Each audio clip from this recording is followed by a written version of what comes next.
អាជ្ញាធរជាតិប្រយុទ្ធប្រឆាំងគ្រឿងញៀននិងក្រសួងអប់រំយុវជននិងកីឡា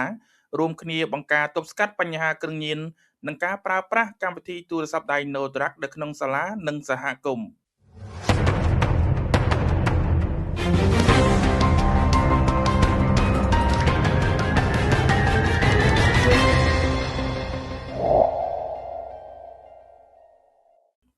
នៅថ្ងៃទី9ខែកុម្ភៈឆ្នាំ2026អាជ្ញាធរជាតិប្រយុទ្ធប្រឆាំងគ្រឿងញៀននិងក្រសួងអប់រំយុវជននិងកីឡា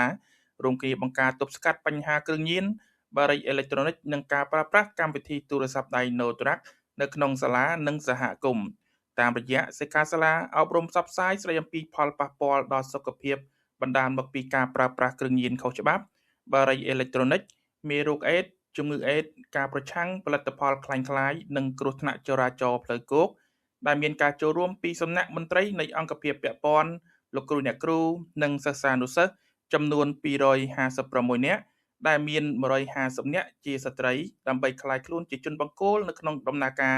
រួមគ្នានៅក្នុងការអភិវឌ្ឍមូលធនមនុស្សឲ្យមានប្រសិទ្ធភាពលោកលីមេងសានប្រធានមន្ត្រីអប់រំយុវជននិងកីឡាខេត្តកំពង់ចាមបានធ្វើរបាយការណ៍ស្វាគមន៍ពាក់ព័ន្ធទៅនឹងការងារសិក្សាធិការនៅខេត្តកំពង់ចាមដែលទទួលបានផ្លែផ្កាកើនឡើងពីកិច្ចខិតខំប្រឹងប្រែងរួមគ្នារបស់ថ្នាក់ដឹកនាំមន្ត្រីរាជការនៃមន្ទីរអប់រំយុវជននិងកីឡាខេត្តទាំងអស់ក្នុងនាមឯកឧត្តមអ៊ុនចន្ទាអភិបាលនៃគណៈអភិបាលខេត្តកំពង់ចាមនៅក្នុងឱកាសនោះឯកឧត្តមខុនប្រុសអភិបាលរងបានធ្វើរបាយការណ៍និងបានណែនាំពាក់ព័ន្ធទៅនឹងការបង្ការទប់ស្កាត់បញ្ហាគ្រឿងញៀនក៏ដូចជា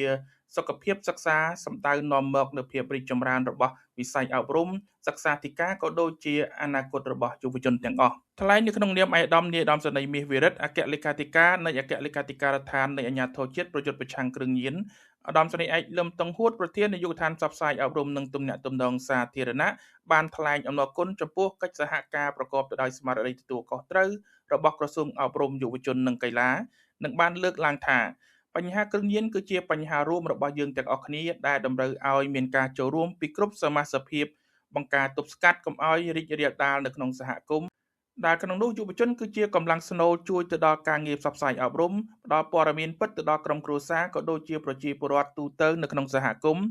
មិនទៅពាក់ព័ន្ធនឹងគ្រឿងញៀនដែលនាំទុក្ខទៅដល់ខ្លួននាំចម្បែងទៅដល់ក្រុមគ្រួសារនិងនាំបញ្ហាទៅដល់សហគមន៍ព្រមទាំងបានលើកទឹកចិត្តដល់អ្នកចូលរួមទាំងអស់ត្រូវជួយផ្សព្វផ្សាយនិងប្រើប្រាស់កម្មវិធីទូរស័ព្ទដៃ No Drug ដើម្បីចំណេះដឹងព័ត៌មានកំសាន្តអប់រំជាបាលរាយការណ៍យករាល់បញ្ហាគ្រឿងញៀនចេញពីសហគមន៍ថ្លែងនៅក្នុងនាមឯកឧត្តមបណ្ឌិតសុភាចារហងជួននរងរដ្ឋមន្ត្រីក្រសួងអប់រំយុវជននិងកីឡានៅក្នុងឱកាសនោះលោកជំទាវបណ្ឌិតសឿសុជាតាអនុរដ្ឋលេខាធិការក្រសួងអប់រំយុវជននិងកីឡានិងជាប្រធានគណៈកម្មាធិការអន្តរក្រសួងស្ដីអំពីសុខភាពសិក្សាបានបញ្ជាក់ថាមូលធនមនុស្សដែលមានប្រសិទ្ធភាពពិតជាឆ្លើយតបទៅនឹងគោលដៅអភិវឌ្ឍជាតិចាំបាច់ត្រូវតែមានសុខភាពល្អហើយសុខភាពគឺជាជីវិតហើយការអប់រំគឺជាការអភិវឌ្ឍនិងមានកំណត់នៅក្នុងផែនការយុទ្ធសាស្ត្រជាតិស្ដីអំពីសុខភាពសិក្សារួមគ្នាបង្ការទប់ស្កាត់អេដស៍និងចូលរួមដោះស្រាយបានរាល់បញ្ហាផ្សេងៗជាពិសេសការគាំពារសុខភាពនិងអនាគតរបស់កុមារយុវជនរបស់យើងដែលជាទំពាំងស្នងឫស្សី